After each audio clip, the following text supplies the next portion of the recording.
Hello and welcome to the news here on Magic Bricks, now India's first property business channel. I'm Krishna Kumar. Let's take a look at the top stories that we're tracking. Big deals brewing. Land in Thane, Belapur on the block might fetch 220 crore rupees. The land will be used to build an IT park. More job creation in Thane. That's a Magic Bricks Now exclusive. Delhi government gears up to implement the odd-even plan on the 1st of January. Nearly 3,000 buses have been added to improve connectivity. Also, an app called Pucho is launched to get citizen queries and feedback. And in our special year-ender series, Realty Roundup, we tell you how the commercial market in Mumbai and Pune fared in 2015. And also, we get you an outlook for 2016. Straight to our top story. Seems like Mumbai is soon going to get another IT hub. The Thane Belapur location is transforming, with the defunct industrial units being snapped up by IT companies. Sources tell us that a 30-acre land parcel is up for sale by Cabot India. My colleague Aishwarya Paliwal is standing by with those details. Aishwarya, tell us, it looks like a mega deal is brewing in Thane Belapur. Tell us, who is bidding for this land parcel and how big is this deal expected to be? A mega deal is genuinely brewing. You may not believe it, and you may not be able to imagine it, but Thane Belapur was actually a very busy industrial corridor till the late 1990s. Since then, close to 3,000 industries have become defunct. It seems like the location is now going through a revival of sorts, and it is on its way to become Mumbai's new IT hub.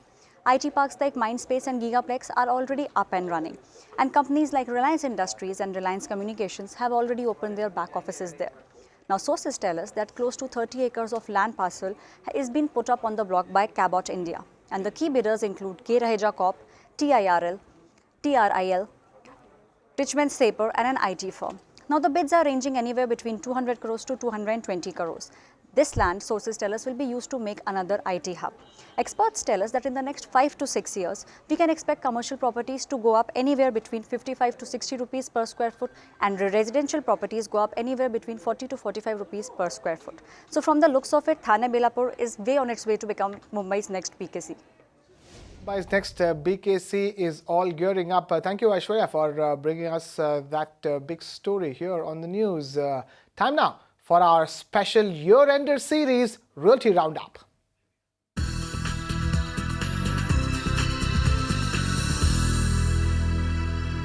Now, Mumbai and Pune are the biggest commercial markets in Maharashtra. If we want to know where to invest our money in the new year, we need to know where the jobs were created in these cities in 2015. My colleagues Disha Shah, who covers the Mumbai market, and Ruchi Deshpande, who covers the Pune market, are standing by with all those details. Disha, let's take it across to you first. Tell us, which of these markets had the best run this year in Mumbai? The year 2015 marked a turnaround for India's commercial real estate because of two reasons: steady economic growth and renewed corporate confidence, especially among e-commerce and IT companies. Talking about Mumbai's commercial market, the city recorded a year-to-date office absorption of 5.95 million square feet. There were some great stories on the commercial front this year. First up, in the country's largest commercial real estate deal, Bengaluru-based developer RMZ bought 1.2 million square feet in Mumbai's Bandra Kurla complex for nearly 2,400 crore rupees. Secondly, Tata Consultancy Services rented over 2 million square feet of build-to-suit space at Hiranandani Estate in Thane for 15 years. The annual lease rental for the property will be in the range of 120 to 130 crore rupees. Thirdly, in BKC area, Godrej Properties sold 0.4 million square feet to pharma giant Abbott for 1,479 crore rupees. On the other hand, the realty sector also saw private equity players like GIC investing in Mumbai's Nirlawn Knowledge Park. According to Collier's international report, BKC remained the most preferred location with 32% of total office absorption, followed by other areas like Lower Parel, Worli and Andheri with 28%. We also saw rental yields up to 10 to 11% in these areas in the year 2015. Now, talking about the outlook of 2016, consultants believe that larger investors will continue investing in office space. Based upon current absorption levels, larger positive swing in absorption in 2016 is expected. Talking about areas, BKC and western suburb micro markets will be the most active, and lastly, there will be a growing demand from IT and e-commerce companies in the Mumbai's commercial real estate market.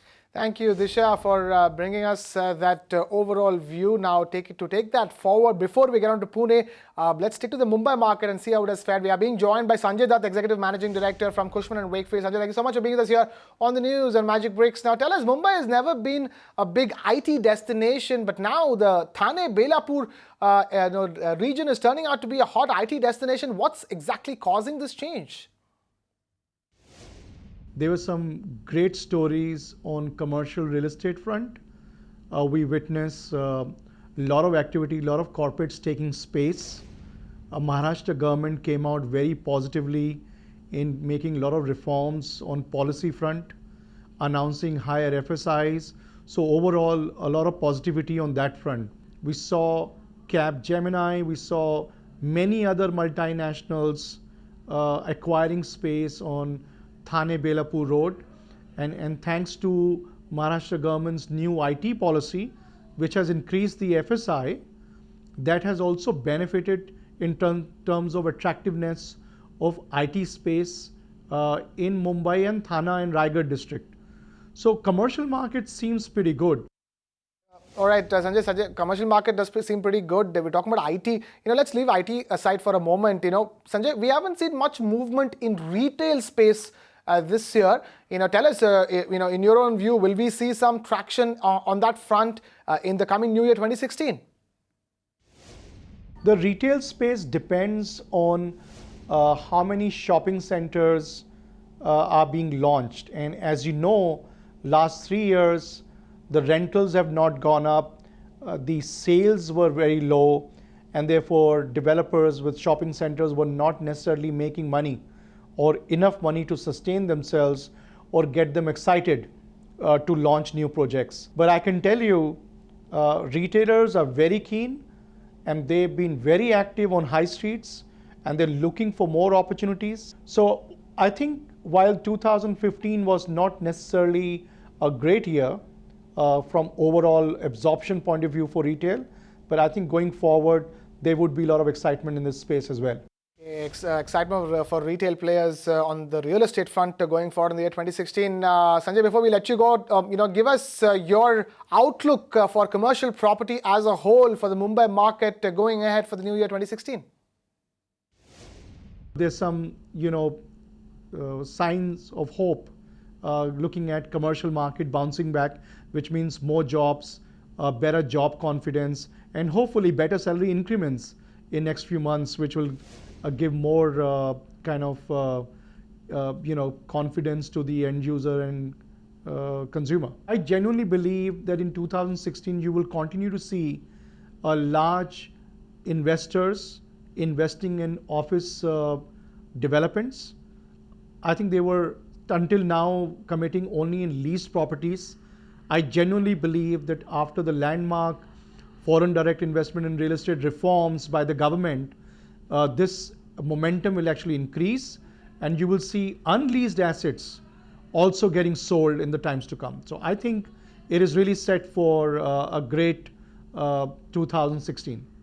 A very bullish Sanjay Dutt of Cushman & Wakefield. Thank you so much for taking time out to be with us here on the news on Magic Bricks Now. So that's the story as far as the commercial market in Mumbai is concerned for the year 2015. It has been, and for the coming year 2016. Now, strong supply, steady demand and stable rental values are what drove the Pune commercial real estate market for the year 2015. Let's get in Ruchi Deshpande at this point to discuss that and take it forward. Ruchi, how much was the absorption this year? Have the number of sales gone down?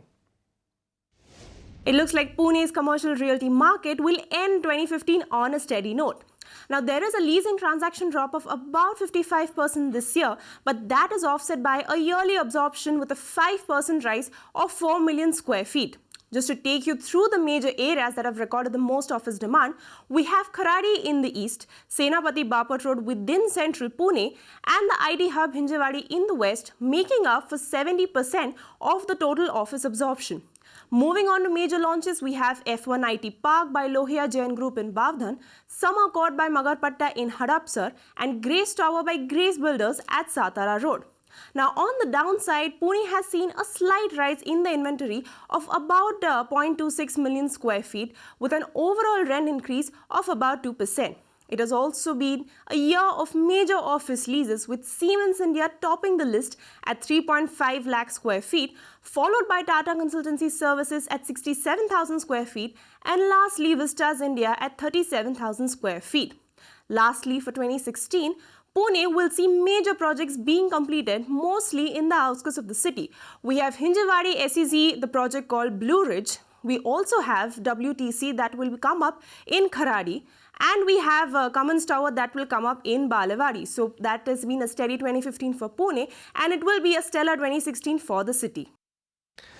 Ruchi Deshpande there with the overall view of the Pune commercial market. Thank you so much for bringing us that update. And to take that forward and shed more light on it, we are being joined by Saurabh Shaddal, head of Pune Realty Market at CBRE. Saurabh, thank you so much for taking time out to be with us here in the news on Magic Bricks. Now tell us, how does Pune fare in comparison to other commercial real estate markets in the country? In terms of Pune faring, the market is very buoyant, and Pune has done good growth over 2014. So Pune commands around 1/7 market share in terms of the top cities in India, and it's been growing at a constant, has a good growth over the last few years. As a market, totally, it's a good market. Lot of occupiers are coming to Pune and favoring the market, right from banking sector to insurance to third-party BPOs and R&D sector as well. All right, Saurabh, just wanted to check with you. In terms of emerging, areas, the emerging pockets. Tell us what are the emerging pockets of the Pune commercial real estate market? So the emerging pockets coming up in Pune and which are in demand. On the eastern side, it's Kharadi and Nagar Road, which is Viman Nagar and Yerwada, and the Kharadi side. That's the market which we are seeing good demand over the last 2 years in the Pune commercial market, and that is set to remain the same in the next year or two as well. And on the western side, we have Baner, Balewadi, which is the current and upcoming commercial market in Pune, and which is also going to see further demand in the next few years. As far as the within commercial real estate market, as far as the SEZ is concerned, that's concentrated on the eastern peripheral business district, and on the western side, it is only in the Hinjewadi belt where we are seeing SEZ demand, because we have SEZ being operational there. All right, Saurabh, now let's talk about demand and supply. Now tell us, how exactly is the overall big picture of the Pune commercial market look when we take into account the demand and supply dynamics? So sales and demand, what we have seen in Pune is from a medium to a warm size, size, where we have investors who are coming. It's a steady growth again, and where we are seeing investors who are very bullish about the market of commercial. So they are buying small to medium spaces. However, of late, we are seeing a lot of domestic funds as well as international funds, and some large-scale India-based developers are coming to Pune and securing joint ventures as well as outright buying of the spaces. All right, Saurabh, now tell us, when it comes to the Pune commercial real estate space, what exactly are the pain points? Infrastructure is one point, which is a pain point for both the occupiers as well as developers.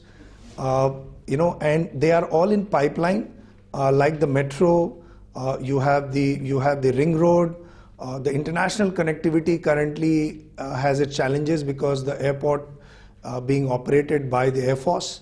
So, however, the good part is that They all are in the actions phase, not only in the discussion phase.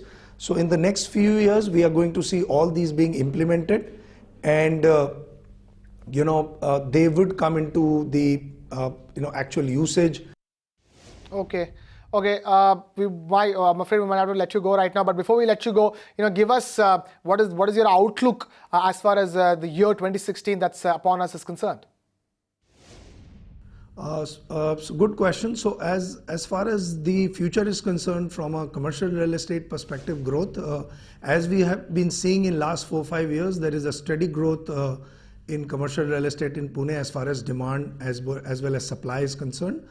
We are going to see the similar kind of attributes from both the sides, which is supply and demand, from the corporate occupier as well as developer is concerned. However, for the next 18 months, we are going to see a little bit of a challenge in the supply perspective. However, we have some supply available in the market, and we are seeing a trend of corporate occupiers doing pre-commitments for the developments which are under construction.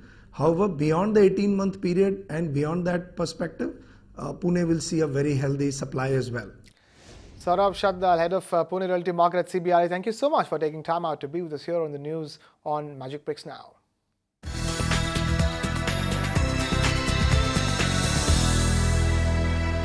Time now for our special series, Breathless in India.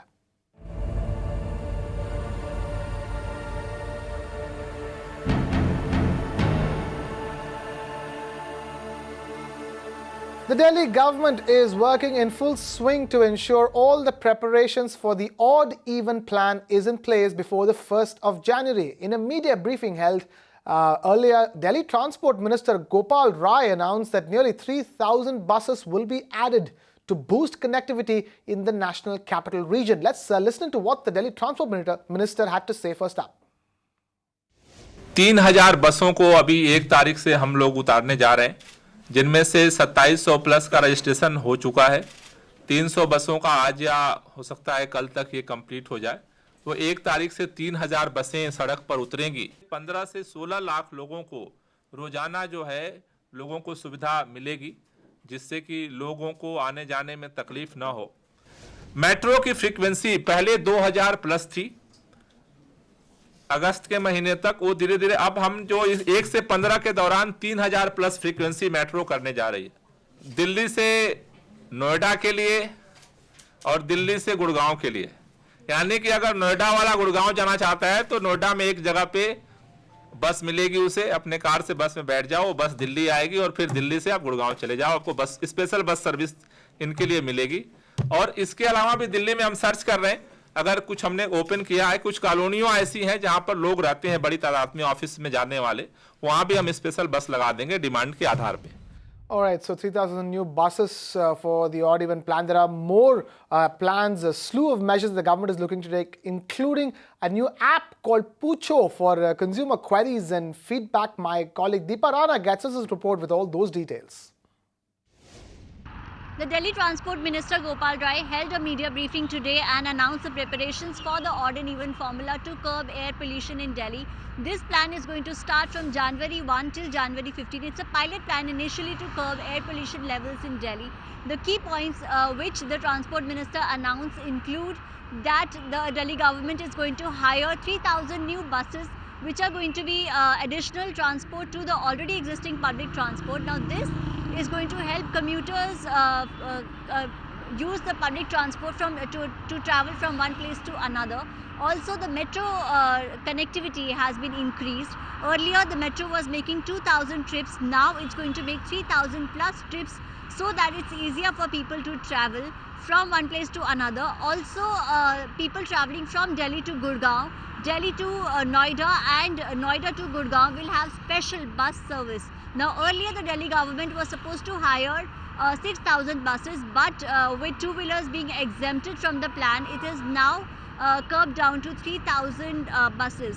Also, the Delhi government has introduced an app called the Pucho app, which is going to help people which is going to help people take a cab or take an auto if in case they are unable to find one. You can just download this app and get an auto or a cab nearby. Also, if you have any issues, then you can tweet to Pollution Free Delhi or Transport Delhi. The Delhi government also said that there were issues regarding the fake number plate or the fake stickers, which might come into place if this odd and even formula is started. Now the Delhi government has introduced a hologram. Now you have to buy a sticker from the IGL, which will have a hologram, because of which nobody will be able to cheat. Now these are few of the alternatives that the Delhi government is coming up to curb the air pollution levels in Delhi. How successful this plan is going to be, we'll only come to know once it begins from January 1, 2016. However, it seems for now that the Aam Aadmi Party government is all set for a clean Delhi.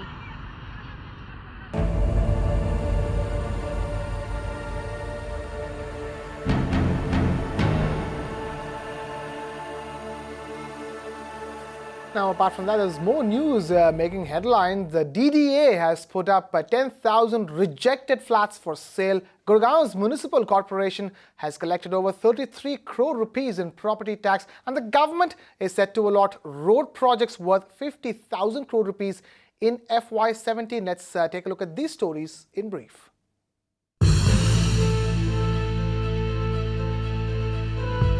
The Delhi Development Authority, or DDA, plans to offer nearly 10,000 flats for sale in March 2016.